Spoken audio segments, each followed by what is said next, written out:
सब लोग एक अपोकलिप्टिक सर्वाइवल गेम में ट्रांसपोर्ट हो गए। लोग सुपर पावर्स के लिए लड़ते लड़ते पागल हो गए। मैं अकेला था जिसने अनलिमिटेड मनी चूज किया। सब हंस पड़े और बोले मैं इडियट हूं। उन्होंने कहा अपोकलिप्स में कैश बेकार होगा, पर उन्हें कोई आइडिया नहीं था। ज़ॉम्बीज असली थ्रेट नहीं थे, सुपर पावर्स वाले जिंदा लोग कहीं ज्यादा डेंजरस थे। तब सिस्टम का अनाउंसमेंट बज उठा। हम 300 प्लेयर्स सीधा गेम में ड्रॉप कर दिए गए। सिस्टम ने एक्सप्लेन किया कि रियल वर्ल्ड में हम सब एक्चुअली मर चुके हैं। सेकंड चांस पाने के लिए हमें इस अपोकलिप्टिक गेम के एंड तक सरवाइव करना होगा। फिर नेक्स्ट फेज आया। अब स्टार्टिंग आइटम्स चूज करने का टाइम था। मैंने शेल्फ पे रखी चीजें जल्दी से देखी। मोस्टली रैंडम सुपर पावर्स का मिक्स था। बाकी प्लेयर्स उन्हें लेने के लिए पागल होकर लड़ रहे थे। मैं सीधा लिस्ट के लास्ट पेज पे गया। बिल्कुल नीचे मुझे एक कॉइन दिखा जिसमें एंडलेस वेल्थ लिखा था। मैंने बिना सोचे तुरंत उसे उठा लिया। मेरा क्लास मॉनिटर वैंग टैंग जो मेरे साथ आया था, उसने माइंड कंट्रोल चूज किया। मुझे कॉइन लेते देख वो खुद को रोक नहीं पाया और मेरा मजाक उड़ा दिया। मार्क, तू सच में पैसे के लिए इतना डेस्परेट है? दुनिया खत्म होने वाली है, कैश तेरा क्या करेगा? मैं कुछ बोलता उससे पहले ही वो क्लास ब्यूटी लियू रुयान की तरफ मुड़ गया। उसने पावर ऑफ लव चूज की थी। मैं हर इंसान को अपने प्यार में गिरा सकती हूँ। ज़ॉम्बीज भी मुझसे अट्रैक्ट हो जाएंगे। ट्रू लव मुझे प्रोटेक्ट करेगा। मैं डेफिनेटली सर्वाइव करूंगी। जैसे ही सब आइटम्स क्लेम हो गए, सिस्टम ने फिर अनाउंस किया और सबको 1 साल दिया अपनी एबिलिटीज ट्रेन करने के लिए और आने वाली वॉर के लिए रेडी होने को। अपोकलिप्स मोड ऑफिशियली 12 महीने बाद स्टार्ट होगा। सिर्फ एक विनर इस गेम से बाहर निकलेगा। सिर्फ लास्ट सर्वाइवर ही ग्रैंड प्राइज लेगा। ये रूल सुनते ही सबके एक्सप्रेशंस तुरंत बदल गए। जो लोग टीम बनाने वाले थे अब एक दूसरे को शक की नजर से देखने लगे। इस सर्वाइवल गेम में कोई दोस्त नहीं था, सब एनिमी थे। मैंने 1 सेकंड भी वेस्ट नहीं किया और वहां से निकल गया। तुरंत अपना अपोकलिप्स सर्वाइवल प्लान स्टार्ट कर दिया। मैंने वर्ल्ड मैप स्कैन किया और पैसिफिक में एक आइसोलेटेड आइलैंड पे नजर टिकाई जो किसी फॉल्ट लाइन पे नहीं था, बड़े स्टॉर्म्स के एरिया से बाहर था। नेचुरल फ्लैट एरिया था जो एयर स्ट्रिप बनाने के लिए परफेक्ट था। माउंटेन से घिरा हुआ था जो नेचुरल कवर दे सकते थे। मैंने 1 बिलियन देकर सीधा आइलैंड खरीद लिया। मैंने कैजुअली इसका नाम फ्यूचर आइलैंड रख दिया और बोला कि मैं टूरिज्म के लिए डेवलप कर रहा हूं। मैंने एक साथ 10 मैसिव क्रूज शिप्स खरीद ली, एनपीसीज के साथ कंस्ट्रक्शन कॉन्ट्रैक्ट साइन किए और सारी हैवी मशीनरी और बिल्डिंग मटेरियल्स आइलैंड पर भेज दिए। मैंने एनपीसी एग्जीक्यूटिव से स्ट्रिक्ट एनडीएस साइन करवाए। उन्हें खुद नहीं पता फ्यूचर आइलैंड एक्चुअली कहाँ है। जैसे ही क्रूज शिप्स फ्यूचर आइलैंड पहुंचे, वर्कर्स ने एक मेकशिफ्ट एयर स्ट्रिप बनाना स्टार्ट कर दिया। फिर मैंने 100 प्लेन्स चार्टर किए और दुनिया भर से कंस्ट्रक्शन वर्कर्स बुलाए। वो वर्कर्स दिन रात मेहनत करते रहे ताकि फ्यूचर आइलैंड पूरी तरह ऑफ द ग्रिड रहे। मैंने पहले ही सिग्नल जैमर्स खरीद लिए और सब वर्कर्स के फोन कॉन्फिस्केट कर लिए। मैंने आइलैंड पर 10 अल्ट्रा रीइंफोर्स्ड फोर्ट्रेसेस बनवाए। सारे मटेरियल्स टॉप ग्रेड और हाईएस्ट स्टैंडर्ड के थे। उन्हें मैग्नीट्यूड 12 अर्थक्वेक तक झेलने के लिए डिजाइन किया गया। हर फोर्ट्रेस का एक्सटीरियर कैमोफ्लाज था। सैटेलाइट्स ऊपर से कुछ डिटेक्ट नहीं कर सकते थे। लेकिन ये सब सिर्फ एक स्मोक स्क्रीन था। असली डूम्सडे बंकर अंडरग्राउंड था। अंडरग्राउंड बंकर न्यूक्लियर स्ट्राइक्स और बायोकेमिकल अटैक्स को सर्वाइव कर सकता था। टनलिंग ज़ॉम्बीज भी 5 मीटर सॉलिड स्टील को ब्रेक नहीं कर सकते थे। सरफेस फोर्ट्रेसेस से अंडरग्राउंड जाने के सीक्रेट पैसेजेस थे, पर वो इतने नैरो थे कि एक टाइम में सिर्फ एक इंसान घुस सकता था। अंदर पूरा मेज जैसा स्ट्रक्चर था। अगर किसी तरह सही रास्ता मिल भी जाए तो मेन डोर तक पहुंचना ट्रैप्स से बचने की गारंटी नहीं देता। अगर एक पैसेज डिस्ट्रॉय हो जाए तो मैं दूसरे पैसेजेस से वापस सरफेस पर आ सकता हूं।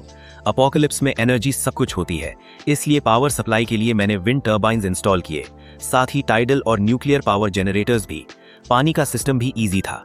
मैंने रेन वाटर कलेक्टर्स और सी वाटर डिसैलिनेशन सिस्टम्स लगाए, साथ ही ग्राउंड वाटर प्यूरिफिकेशन इक्विपमेंट भी जो कंटामिनेटेड अपोकलिप्स वाटर को ड्रिंकेबल बना सके।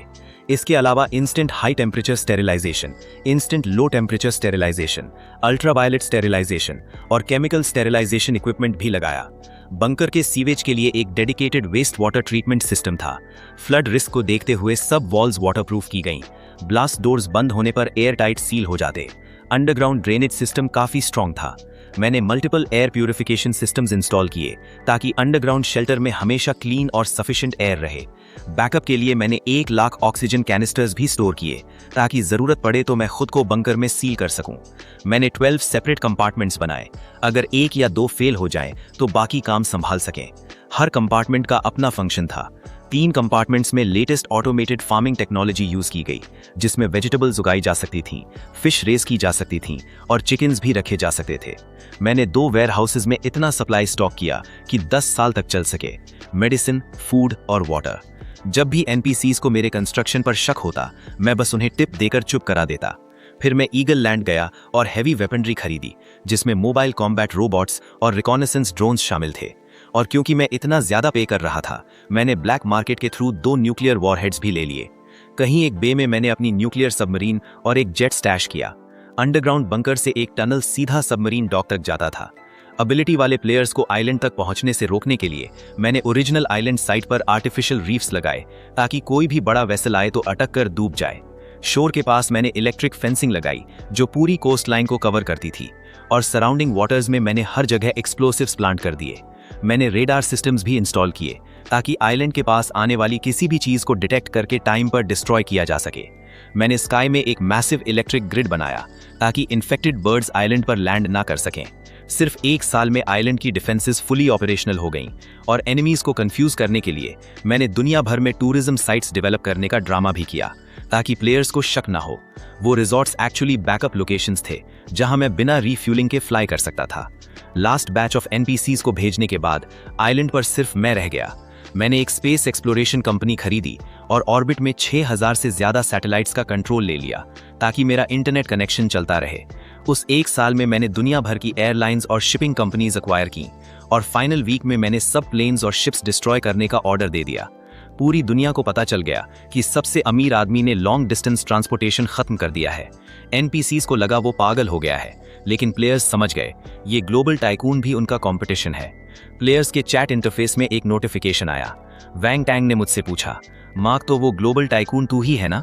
वो अकेला था जिसने मुझे इन्फिनिट वेल्थ पिक करते देखा था, पर मैंने उसे इग्नोर कर दिया। 1 हफ्ते बाद अपोकलिप्स आ गया। जिन प्लेयर्स ने अपनी एबिलिटीज मैक्स कर ली थीं, वो एक्शन के लिए रेडी थे। पब्लिक स्क्रीन पर 300 प्लेयर्स के नाम और आईडीज दिखे। मैं नंबर 99 था, वैंग टैंग नंबर 100 और लियू यान रिन नंबर 101। अटेंशन, अपोकलिप्स शुरू हो चुका है। ये गेम तब तक चलेगा जब तक सिर्फ एक प्लेयर बचा रहे, और किसी ने एक्सपेक्ट नहीं किया था कि अपोकलिप्स की शुरुआत एक वर्ल्ड वाइड डाउनपोर से होगी। लगातार दिनों तक बारिश ने मैसिव फ्लडिंग ट्रिगर कर दी। फ्यूचर आइलैंड भी हिट हुआ, लेकिन आइलैंड इतना छोटा था कि 2 दिन में ही बादल आगे बढ़ गए। मुझे तो अंडरग्राउंड बंकर में छुपने का टाइम भी नहीं मिला, पर एबिलिटी यूजर्स पूरी तरह कॉट ऑफ गार्ड हो गए। वो भी इस दुनिया में बिल्कुल ब्रोक आए थे। पूरा साल अपनी पावर्स ट्रेन करते हुए साथ में पैसे कमाने के लिए स्ट्रगल करते रहे। उनकी हालत समझना मुश्किल नहीं था। जो सप्लाईज उन्होंने स्टॉक की थी वो बिल्कुल पैथेटिक थी। सिर्फ कुछ प्लेयर्स जो अपनी पावर्स का यूज क्राइम के लिए कर रहे थे, वही विला तक पहुंच पाए। उन्होंने बेसमेंट में शेल्टर बनाया, पर फ्लड सबसे पहले बेसमेंट में घुसा और उनकी सारी सप्लाईज बर्बाद हो गईं। पूरा विला पानी में डूब गया। कुछ प्लेयर्स ने अंडरग्राउंड गराजेस में शेल्टर बनाए थे, वो भी कंप्लीटली फ्लड हो गए। हाई फ्लोर शेल्टर्स फिलहाल सेफ थे, पर बारिश रुकने का नाम नहीं ले रही थी। अंडरग्राउंड प्लेयर्स की जो थोड़ी बहुत सप्लाईज थी वो धीरे धीरे खत्म होने लगी और सब पैनिक करने लगे। और मैं आराम से स्नैक्स खा रहा था और लाइव स्ट्रीम देख रहा था। स्ट्रीमर कर्टन्स के पीछे छुपकर सामने वाली बिल्डिंग को सीक्रेटली फिल्म कर रहा था। एक प्लेयर फायर पावर्स यूज करके सप्लाईज लूट रहा था। ब्रो, ये कोई स्पेशल इफेक्ट्स नहीं है, ना ही कॉस्प्ले, ये रियल एबिलिटी यूजर है। ये पहले हमारे कॉम्प्लेक्स का सिक्योरिटी गार्ड था, अब दरवाजे जला रहा है। ये इसकी 10th रॉबरी है। चैट एक्सप्लोड हो रहा था। तो एबिलिटी यूजर सच में रियल हैं? क्या इसका मतलब अपोकलिप्स आ गया? स्ट्रीमर संभल के वो बिल्डिंग खत्म करके तेरे पास आएगा। किसी ने पूछा, फायर पावर रिलायबल है? फायर पावर वाले प्लेयर ने एनपीसीज को अलर्ट कर दिया। तुरंत स्वॉट ऑफिसर्स रेस्क्यू बोट्स में कॉम्प्लेक्स में आ गए और बिल्डिंग को गन्स के साथ सराउंड कर लिया। स्ट्रीमर के हाथ एक्साइटमेंट से कांप रहे थे। गाइस, पहली बार गन फाइट देख रहा हूं। इस गार्ड की फायर इंसेन है। उसने सेकंड्स में स्टील गेट पिघला दिया। स्वॉट टीम बिल्डिंग में घुस गई। हैवी गन फायर स्टार्ट हो गया। अचानक रूफटॉप से एक फिगर उड़ा और सीधा फ्लड में गिर गया। कुछ ही देर में उस प्लेयर का नाम ग्लोबल चैट में ग्रे हो गया, मतलब वो मर चुका था। तभी वैंग टैंग ने मुझे फिर मैसेज किया, मार्क, टीम अप करते हैं। हम पुराने क्लासमेट्स हैं, हमारे नंबर्स भी पास में हैं, साथ रहे तो एंड पे पहुंच जाएंगे। वो बार बार वीडियो रिक्वेस्ट भेज रहा था, पर मैंने इग्नोर किया। अगर हम लास्ट 2 बचे तो वो माइंड कंट्रोल से मुझे मार देता और अकेला जीत जाता। वो मेरी इंटेलिजेंस को अंडर एस्टिमेट कर रहा था या अपनी को ओवर एस्टिमेट। पानी और इलेक्ट्रिसिटी कट हो चुकी थी, फूड खत्म हो रहा था। 3 महीने की फ्लड ने एनपीसीज की होप तोड़ दी। आखिर किसी ने रिस्क लेना शुरू किया। हर जगह लूट और आग लगने लगी। प्लेयर्स भी भीड़ में घुल मिलकर सर्वाइव करने की कोशिश कर रहे थे, पर एबिलिटीज छुप नहीं सकती थीं। ऊपर तक बात पहुंची और डायरेक्ट ऑर्डर आया, एबिलिटी यूजर्स को पकड़ो। जो भी पकड़ा गया उसे रिसर्च फैसिलिटीज भेज दिया गया। 1 महीने में 30 प्लेयर्स के नाम पब्लिक स्क्रीन पर आ गए। सब प्लेयर्स डरा हुआ परिंदा बन गए, हर कोई टेंशन में, और मैं बिल्कुल अलग दुनिया में जी रहा था। कभी वेजिटेबल्स चेक करता, मैंशन में गेम्स खेलता, पूल में स्विम करता। फ्यूचर आइलैंड मेरे लिए पैराडाइज था। लाइफ परफेक्ट चल रही थी। लेकिन गुड टाइम्स ज्यादा देर नहीं टिकते। आखिर मुझे एक्सपोज कर दिया गया। किसी ने एनोनिमसली वर्ल्ड चैट में पोस्ट किया, प्लेयर 99 दुनिया का सबसे अमीर आदमी है। उसने अपोकलिप्स से पहले बहुत शेल्टर्स बनाए होंगे। उसे ढूंढो, सब बच जाएंगे। साइलेंट चैट एकदम ब्लास्ट हो गया। प्लेयर 99 बाहर आ, तू अकेला मजे कर रहा है और हम सफर कर रहे हैं। कितना क्रूअल है। ऐसे प्लेयर्स को एलिमिनेट करो। 99 को ढूंढो और सब बचेंगे। सब प्लेयर्स पागल हो गए, जैसे मुझे जिंदा छील देंगे। मैं सिर्फ शांति से रहना चाहता था, पर तुमने मुझे टारगेट बना दिया। मैंने वर्ल्ड चैट में मैसेज भेजा, सब काम डाउन करो, मैं ही प्लेयर 99 हूँ। तुम्हें शेल्टर्स चाहिए, मैं दे सकता हूँ, पर मैंने सिर्फ 4 कंट्रीज ड्रैगन, ईगल, हैंड्स और कैंगरू में शेल्टर्स बनाए हैं और हर शेल्टर में मैक्स 20 लोग आ सकते हैं। मैंने वर्ल्ड मैप पे 4 स्पॉट्स मार्क किए हैं। तुम 200 से ज्यादा हो, सब फिट नहीं होंगे, लेकिन मैं पासवर्ड्स दे रहा हूँ। जो पहले पहुंच गया वो बच जाएगा। मेरे पीछे मत आना। जैसे ही मैंने पासवर्ड डाला, सब प्लेयर्स पागल हो गए। जो पहले शेल्टर पहुंच गया वो फ्लड से बच जाएगा। एक रात में ही कुछ प्लेयर्स पहुंच भी गए, मोस्टली स्पीड एबिलिटीज वाले। शेल्टर्स हाई ग्राउंड पर थे, इसलिए सेफ थे। अंदर जाते ही उन्हें पैराडाइज जैसा फील हुआ। मैंने इन्हें जानबूझकर लैविश बनाया था। हर फैसिलिटी अवेलेबल थी। फ्रीजर्स में फ्रोजन फीस्ट्स भरे पड़े थे। प्लेयर 58 ने प्राउडली लाइव स्ट्रीम स्टार्ट की। कभी एक्सपेक्ट नहीं किया था शेल्टर मिलेगा और इतना लग्जूरियस होगा। पैसा सच में हैप्पीनेस खरीदता है। अंदर लोग स्टेक और लैम्प खा रहे थे, रेड वाइन पी रहे थे। टेबल डेलिकेसीज से भरी थी। प्लेयर 58 बोला, 12 लोग ऑलरेडी अंदर हैं। उन्होंने वोट करके ड्रैगन किंगडम शेल्टर को लॉक कर दिया है। रिसोर्सेज लिमिटेड हैं, अब किसी को एंट्री नहीं मिलेगी। बाहर वाले प्लेयर्स अभी भी रास्ते में थी। स्ट्रीम देखते ही उनका कंट्रोल चला गया। शेल्टर के बाहर प्लेयर्स वेव्स में पहुंचने लगे। फ्लड में डूबने या भूख से मरने के बजाय उन्हें ये लाइफलाइन पकड़नी ही थी। सर्वाइवल इंस्टिंक्ट ने उन्हें डेस्परेट बना दिया। वो अंदर वालों से दरवाजा खोलने की भीख मांगने लगे, पर अंदर वालों ने सब कुछ डेड बोल्ट कर दिया था। चाहे वो दरवाजे तोड़ने की कोशिश करें या पावर्स यूज करें, अंदर घुसना इम्पॉसिबल था। तभी मैं अचानक चैट में बोला, कैपेसिटी 20 थी ना, अभी भी 8 लोग आ सकते हैं। मेरे पास एक और ओवरराइड कोड है। डोर्स लॉक्ड होने के बाद भी मैं एक्सेस दे सकता हूँ। हिडन डोर साउथ ईस्ट में है। वॉल के बेस में जो डेकोरेटिव ब्रिक है उसे घुमाओ, डोर खुल जाएगा। बाहर वाले प्लेयर्स पागल होकर उस हिडन डोर की तरफ भागे। उन्होंने ब्रिक घुमाई और सच में वॉल में एक हिडन डोर रिवील हो गया। अब सब लास्ट 8 स्पॉट्स के लिए एक दूसरे पर टूट पड़े। एक कमजोर सी लड़की पीछे रह गई। तभी उसके हाथों से वाइन्स निकली और आगे वालों को गिराने लगी। एक ब्लेड एबिलिटी वाला प्लेयर तुरंत वाइन्स काट के मुड़ गया और विंड ब्लेड से उस लड़की का गला काट दिया। वो सबसे पहले डोर तक पहुंचा, कोड डाला और गेट खुल के अंदर घुस गया। उसके बाद एक और प्लेयर ने लाइटनिंग स्ट्राइक से भीड़ गिरा दी और दूसरा भी अंदर घुस गया। तीसरा प्लेयर एंट्री के पास था, तभी जमीन पर पड़ा एक प्लेयर उसकी टांग पकड़ लेता है। वो क्रीपी स्माइल देता है और जहर लगे नाखून उसकी थाई में घुसा देता है। वेनम वाला प्लेयर खुद उठकर गेट की तरफ भागने ही वाला था कि पीछे से स्टील हार्डेंड आर्म उसके सीने के पार निकल जाता है। सैंक्चुरी की एंट्रेंस पर एक एक करके प्लेयर्स मरने लगे। सर्वाइवल की इच्छा ने उनकी इंसानियत का आखिरी हिस्सा भी छीन लिया। तब क्लियरली समझ आता है कि सिस्टम ने ये एबिलिटीज ज़ॉम्बीज से लड़ने के लिए नहीं दी थी, ये उन्हें एक दूसरे को मारने के लिए दी गई थी। अंदर वाले प्लेयर्स भी अब शांत नहीं रह पा रहे थे। उनके पास स्पीड एबिलिटीज थी, पर क्लियरली उनमें रियल फाइटिंग पावर की कमी थी। अगर उन्होंने गेट सील नहीं किया होता और हाई कॉम्बैट स्टैट्स वाले प्लेयर्स को अंदर आने दिया होता, तो क्या वो खुद सिटिंग डक्स नहीं बन जाते? ब्लेड और लाइटनिंग वाले प्लेयर्स जो अभी अभी अंदर घुसे थे, उन्हें तुरंत ये बात समझ आ गई। उन्होंने जल्दी से टीम बनाई और बाहर वाले प्लेयर्स को टारगेट करना स्टार्ट कर दिया। उसी वक्त पब्लिक स्क्रीन पर नंबर्स तेजी से बढ़ने लगे। प्लेयर डेथ्स लगातार इंक्रीज हो रही थी। इंसान की फितरत हर जगह सेम होती है। ब्रूटल डेथ मैचेस बाकी 3 सैंक्चुरीज में नहीं शुरू हो गए। मैं सारे सर्विलेंस फीड्स देख रहा था, लेकिन मुझे वैंग टैंक कहीं नजर नहीं आया। वैसे भी वो सैंक्चुरी क्यों जाता? तभी जैसे किस्मत से वैंग टैंक का मैसेज आया, मार्क देख, हमने कभी अलायंस नहीं बनाया, फिर भी कितनी स्मूथ कोऑर्डिनेशन है। हम तो अलाइज बनने के लिए ही पैदा हुए हैं। मेरी आइडेंटिटी एक्सपोज करने में तुझे जरा भी शर्म नहीं आई? मुझे हॉट सीट में डाल दिया, सब तेरा ही काम था। इतना गुस्सा मत हो। अगर मैंने वो प्लान नहीं बनाया होता तो हम इतने प्लेयर्स को एक साथ कैसे मरवाते? तुझे तो मुझे थैंक करना चाहिए, मैंने तेरा कंपटीशन क्लियर कर दिया। जब हम चैट कर रहे थे तब सैंक्चुरी फुल कैपेसिटी पर पहुंच गया और गेट ऑटोमेटिकली सील हो गया। बाहर खून नदियों की तरह बह रहा था। जो अंदर नहीं आ पाए वो अब भी बेकार में स्ट्रगल कर रहे थे। अंदर वाले प्लेयर्स सेलिब्रेट कर रहे थे। उन्हें जरा भी आइडिया नहीं था कि उनके लिए क्या आने वाला है।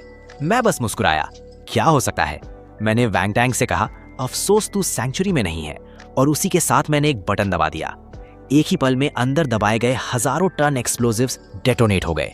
शॉक वेव ने शेल्टर के बाहर बचे प्लेयर्स को भी चकनाचूर कर दिया। एक्सप्लोजन के बाद प्लेयर काउंट 116 से गिरकर सिर्फ 91 प्लेयर्स बचे। थोड़ी देर बाद वैंग टैंक का मैसेज आया, मैंने तुझे अंडर एस्टिमेट किया, असिस्ट के लिए थैंक्स, वरना इतने प्लेयर्स को एक जगह जमा करना मुश्किल था। जो प्लेयर्स बिना प्लेन या शिप के फ्यूचर आइलैंड तक पहुंच सकते थे वो अब खत्म हो गए। मैं 1 साल से प्लान बना रहा था कि सबको एक साथ कैसे खत्म करूं। वो शेल्टर्स ही उनकी कब्र बन गए। शेल्टर एक्सप्लोजन की न्यूज इतनी जल्दी बाहर नहीं पहुंच सकती थी। बाकी सर्वाइविंग प्लेयर्स को कुछ पता नहीं था, पर वैंग टैंग को तुरंत पता चल गया। मतलब वो कहीं दूर से सब देख रहा था।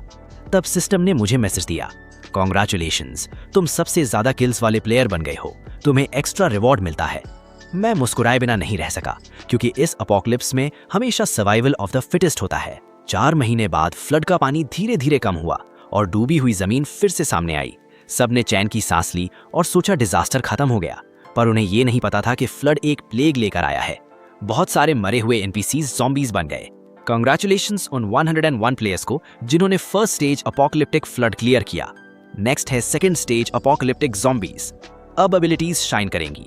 वो सो कॉल्ड नंबर 99 तो अब मरने वाला है।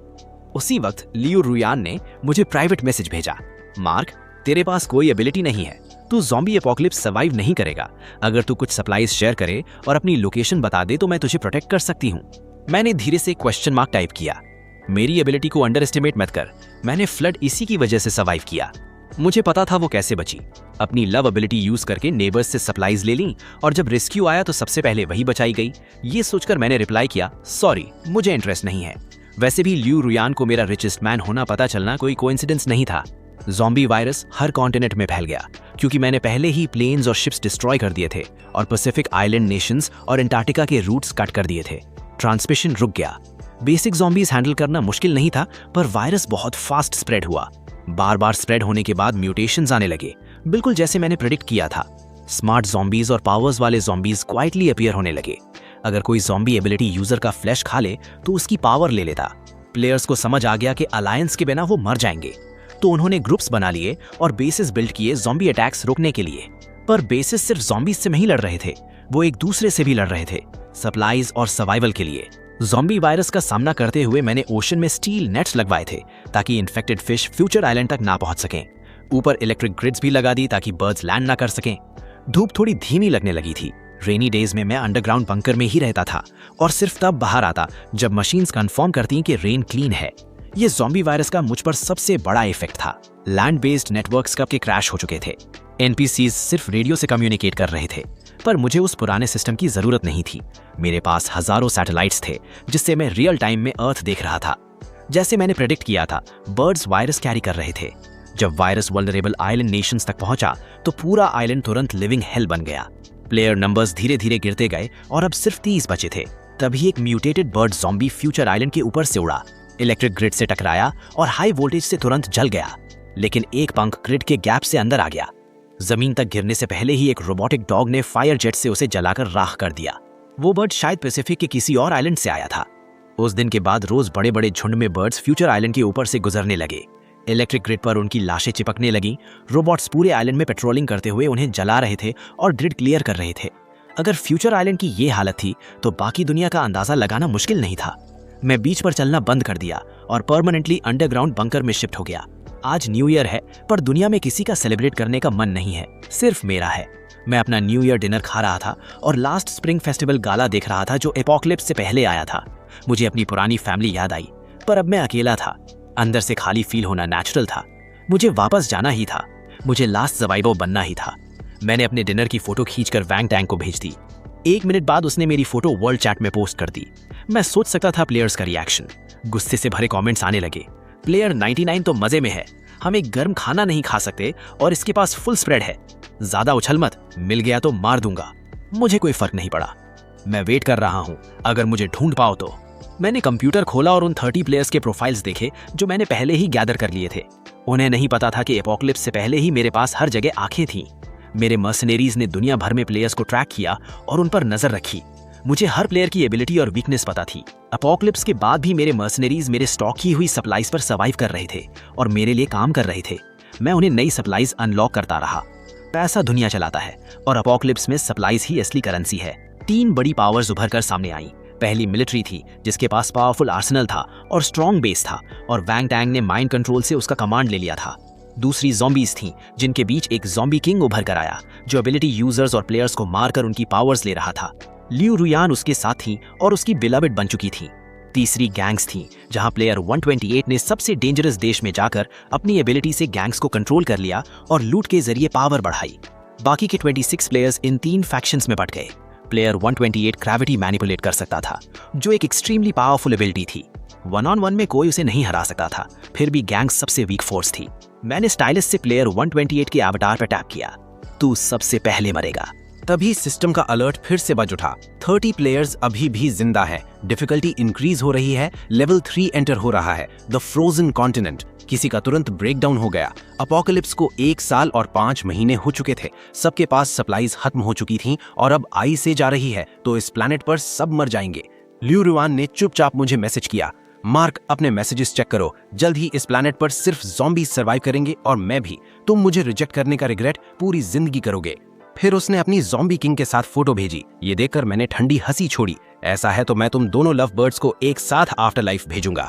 आइस एज पूरी दुनिया में फैल गई। मेरा ट्रॉपिकल आइलैंड भी बच नहीं पाया। फ्यूचर आइलैंड पर एक मैसिव ब्लिजर्ड आया। सबसे पहले एरियल पावर ग्रिड डाउन हुआ। विंड और टाइडल पावर प्लांट्स को भी हैवी डैमेज हुआ, लेकिन अंडरग्राउंड फोर्ट्रेस का बैकअप न्यूक्लियर प्लांट अभी भी चल रहा था। सबसे पहले गैंग्स टूट गए। उन्होंने पहले ही सिविलियंस के रिसोर्सेज लूट लिए थे। अंदर ही अंदर टेंशंस बढ़ गए और लगातार कॉन्फ्लिक्ट्स होने लगे। अवेकेंड प्लेयर्स एक के बाद एक मरने लगे। मैंने वर्ल्ड चैनल के थ्रू प्लेयर 128 को प्राइवेट मैसेज भेजा, टीम अप करें। मैंने तेरे टेरिटरी में हर जगह सप्लाईज छुपा रखी हैं, उन्हें हासिल कर ले तो तू सरवाइव कर लेगा। प्लेयर 128 ने जल्दी रिप्लाई किया, तुझे क्या चाहिए? मैं तुझे क्यों ट्रस्ट करूं? मैंने कहा, मुझे तू ज़ॉम्बी किंग को खत्म कर दे। मेरी साइंटिस्ट टीम ने ज़ॉम्बी क्योर बनाया है, बस उन पर स्प्रे करो और वो खत्म हो जाएंगे। पर तू जानता है मेरा कॉम्बैट स्टैट 0 है। 30 अवेकेंड में से तू सबसे स्ट्रांग है। सिर्फ तू ही ये कर सकता है। इंसान ठंड से डरते हैं, ज़ॉम्बीज नहीं। जितना ये लंबा चलेगा उतना उनका एडवांटेज बढ़ेगा। मेरे पास चाहे जितनी सप्लाईज हो वो कभी ना कभी खत्म होंगी। फिर ज़ॉम्बी किंग के पास खड़ी प्लेयर 101 फाइनल विनर बन जाएगी। ज़ॉम्बी किंग बहुत पावरफुल है। क्योर के बिना कोई अवेकेंड प्लेयर उसे नहीं मार सकता। मेरे पास क्योर है, तेरे पास पावर है। चलो टीम अप करके ज़ॉम्बीज को खत्म करते हैं। 128 का ट्रस्ट जीतने के लिए मैंने मर्सनरीज के थ्रू ज़ॉम्बी क्योर और सप्लाईज भेजी। गैंग ने एक ज़ॉम्बी पर क्योर टेस्ट किया। वो दर्द से चिल्लाकर खून के पूल में डिसॉल्व हो गया और उसका वायरस भी प्योरीफाई हो गया। 128 टेम्प्ट हो गया। उसके लिए मैं सबसे वीक प्लेयर था और अगर एंड में सिर्फ हम दोनों बचे तो मुझे मारना उसके लिए आसान होता, इसलिए मेरे साथ अलायंस उसका बेस्ट ऑप्शन था। एक रात हंड्रेड्स ड्रोन्स क्योर लेकर ज़ॉम्बी होड की तरफ उड़ान भरते हुए गए। ज़ॉम्बी किंग ल्यू रुआन को बाहों में लिए सो रहा था। उसकी तेज सेंसेस ने तुरंत कुछ गलत फील किया। वो तुरंत उठ गया और ल्यू रुआन को ढककर साइड में रखा। आसमान से क्योर स्नो के साथ मिक्स होकर बरसने लगा। जो ज़ॉम्बीज उसके कांटेक्ट में आए वो दर्द से चिल्लाए और एक के बाद एक खून में डिसॉल्व होने लगे। ज़ॉम्बी किंग गुस्से से पागल हो गया। वो उछलकर नीचे आया और अपने हाथों से लाइट बीम्स चलाकर ड्रोन्स को तोड़ने लगा। 128 प्लेयर्स को लीड करते हुए अटैक में घुस गया। उसने अपनी ग्रेविटी पावर एक्टिवेट की और ज़ॉम्बी किंग को जमीन पर जकड़ दिया। इतना पावरफुल होने के बाद भी ज़ॉम्बी किंग अपना हाथ तक नहीं उठा पा रहा था। कई प्लेयर्स उस पर टूट पड़े। ज़ॉम्बी किंग ने दहाड़ मारी और अंधेरे में छुपे ज़ॉम्बीज बंदर की तरह प्लेयर्स पर झपट पड़े। 128 ने फिर अपनी पावर यूज की। ऊंची बिल्डिंग्स ग्रेविटी से टूटकर गिर गईं और बड़े बड़े पत्थर ज़ॉम्बीज पर टूट पड़े। ज़ॉम्बी किंग भी उनके नीचे दब गया। 128 के चेहरे पर जीत की स्माइल आ गई। उसे लगा ये पत्थर ज़ॉम्बी किंग को कुचल देंगे। ल्यू रुआन बालकनी पर खड़ी थी। उसने चेहरा ढककर चीख मारी। 128 ने बस उंगली हिलाई और उसके पैरों के नीचे की टेरेस टूट गई। वो सीधा नीचे गिरने लगी। इतनी ऊंचाई से गिरना मतलब पक्की मौत। लेकिन क्रिटिकल मोमेंट पर ज़ॉम्बी किंग रबल से निकलकर उसे पकड़ लेता है और साथ ही उसके एक हाथ से अनेक पतले थ्रेड्स निकलकर 128 को बांध लेते हैं। 128 का चेहरा शॉक से सफेद पड़ गया। उसे पता ही नहीं था कि ज़ॉम्बी किंग के पास ये मूव भी है। ज़ॉम्बी किंग ने हल्का सा पुल दिया और 128 का शरीर तुरंत टुकड़े टुकड़े हो गया। लेकिन ज़ॉम्बी किंग ने ये एक्सपेक्ट नहीं किया था कि 128 के शरीर में क्योर भरा हुआ है। पैकेट्स फटकर उसे घेर लेते हैं। ल्यू रुआन चीख पड़ती है और देखती है ज़ॉम्बी किंग उसके सामने खून में पिघल रहा है। वो डर के मारे हिल नहीं पा रही थी। ये जगह सच में जहन्नुम थी। वो भागती है पर जल्द ही बर्फ में गिरकर डूब जाती है। इस बार उसे बचाने कोई नहीं आता। दूसरों के प्यार पर डिपेंडेंट पावर आखिर में इतनी कमजोर ही होती है। वर्ल्ड चार्ट में 12 और प्लेयर्स के नाम ग्रे हो गए। मैंने अपनी नोटबुक में एक एक करके उनके नंबर्स काट दिए। जब मैं 128 पर आया तो उसकी वीकनेस लिखी थी यूनिवर्सल ग्रेविटेशन। एक्सट्रीमली लो मास ऑब्जेक्ट्स जैसे ज़ॉम्बी किंग के सिल्क थ्रेड्स को कंट्रोल नहीं कर सकता। मुझे इन्फॉर्मेशन गैप्स का यूज करके ऐसे बैटल्स जीतना पसंद है जहां हार का चांस ना हो। अब मेरे पास सिर्फ एक ओपोनेंट बचा था, वैंग टैंग, जो मिलिट्री कंट्रोल कर रहा था। वो गेम खत्म करने के लिए बेचैन था। उसने वर्ल्ड चार्ट में मुझे चैलेंज किया, मार्क तू यहाँ तक अच्छा खेला पर हर गेम में एक लूजर होता है। अभी खुद को मार दे वरना मैं तुझे टॉर्चर करूंगा। मुझे पता है तेरे पास मर्सनरीज हैं पर वो मिलिट्री के सामने कुछ नहीं। तेरे पास बस पैसा है और मेरे पास मिसाइल्स, एयरक्राफ्ट कैरियर्स और मिलिट्री एयरक्राफ्ट हैं। तू जहां भी छुपे मैं तुझे ढूंढ लूंगा। मैंने चैट में उसे सीधा मिडिल फिंगर दिखा दिया। वैंग टैंग का माइंड कंट्रोल पावरफुल था लेकिन एक फेटल फ्लॉ था, उसे फेस टू फेस यूज करना पड़ता था। जब तक मैं अंडरग्राउंड बंकर में हूँ वो मुझे टच नहीं कर सकता। लेकिन मैंने ये एक्सपेक्ट नहीं किया था। उसने सीधा फ्यूचर आइलैंड पर मिसाइल्स फायर कर दिए। कई मिसाइल्स आइलैंड पर बरस गए। काफी देर बाद भी मैं ऑफलाइन ऑफलाइन नहीं हुआ तो वैंग टैंग को यकीन नहीं हुआ। मार्क, तेरा हाइडआउट काफी सॉलिड है। फिर बोला, मैं खुद आकर तुझे बाहर निकालता हूँ। वो अपना एयरक्राफ्ट कैरियर लेकर आ गया। उस पे लिए मेरे रीफ्स कुछ नहीं थे। जब वो फ्यूचर आइलैंड पर उतरा तो पूरा आइलैंड धुएं से भरा था। माउंटेन्स फ्लैट हो चुके थे, जमीन गड्ढों से भरी थी, सारी डिफेंसेस खत्म हो चुकी थी। उसने अंडरग्राउंड फुटरेस्ट के एक्सपोज्ड एंट्रेंस को देखा और मुस्कुराया जैसे मैं उसके हाथ लग चुका हूँ। उसने अपने लोगों को हैवी वेपन से एंट्रेंस उड़ाने का ऑर्डर दिया। कई राउंड्स के बाद डोर टूट गया और अंदर का पैसेज दिखने लगा। मैंने तुरंत उसे वीडियो कॉल भेजी। उसने स्मग फेस के साथ रिसीव की और अंधेरे टनल को देखते हुए बोला, अब माफी मांगने में देर हो चुकी है मार्क। उसने अपने लोगों को अंदर भेजने का सिग्नल दिया। मैं वीडियो में शांत रहकर अपने पीछे के एंडलेस कॉस्मोस की तरफ इशारा करते हुए बोला, किसने कहा मैं फ्यूचर आइलैंड पर हूँ? आंखें खोल और देख मैं कहाँ हूँ। जैसे ही मैंने ये कहा, एक न्यूक फ्यूचर आइलैंड पर डेटोनेट हो गया। प्लेयर 100 का नाम फाइनली ग्रे हो गया। सिस्टम ने विक्ट्री टोन बजाई। कांग्रेचुलेशंस प्लेयर 99, तुम ही सोल विनर हो। तुमने गेम क्लियर कर लिया। वैंग टैंग के पास एक स्पेशल प्लेयर था जो किसी भी फोटो से एग्जैक्ट लोकेशन ट्रैक कर सकता था। वो एबिलिटी बेकार लगती थी पर वैंग टैंग ने उसका परफेक्ट यूज देखा। उसने मुझे बार बार वीडियो कॉल्स किए पर मैंने कभी पिक नहीं किया। फिर न्यू ईयर पर मैंने उसे फोटो भेजी। उसने मुझे इडियट समझकर मेरी लोकेशन ट्रैक की और वेट किया कि गैंग्स और ज़ॉम्बी किंग खत्म हो जाएं ताकि वो सब ले सके और मुझे उड़ा दे। पर मुझे उसके प्लेयर्स और प्लान सब पता थे। वो फोटो मैंने जानबूझकर लीक की थी ताकि उसे फ्यूचर आइलैंड पर खींच कर लाऊं। फोटो भेजने के बाद मैं आइलैंड छोड़ चुका था। सिस्टम ने मुझे रिवॉर्ड दिया था, एक बार इंस्टेंट टेलीपोर्ट का चांस विद ऑल सप्लाईज। बिल्कुल वैसे ही मैं एक स्पेस स्टेशन पर टेलीपोर्ट हो गया, लेकिन सिस्टम ने वापस अर्थ आने का कोई तरीका नहीं दिया। मैं इस रिवॉर्ड को एंड तक यूज नहीं कर सकता था।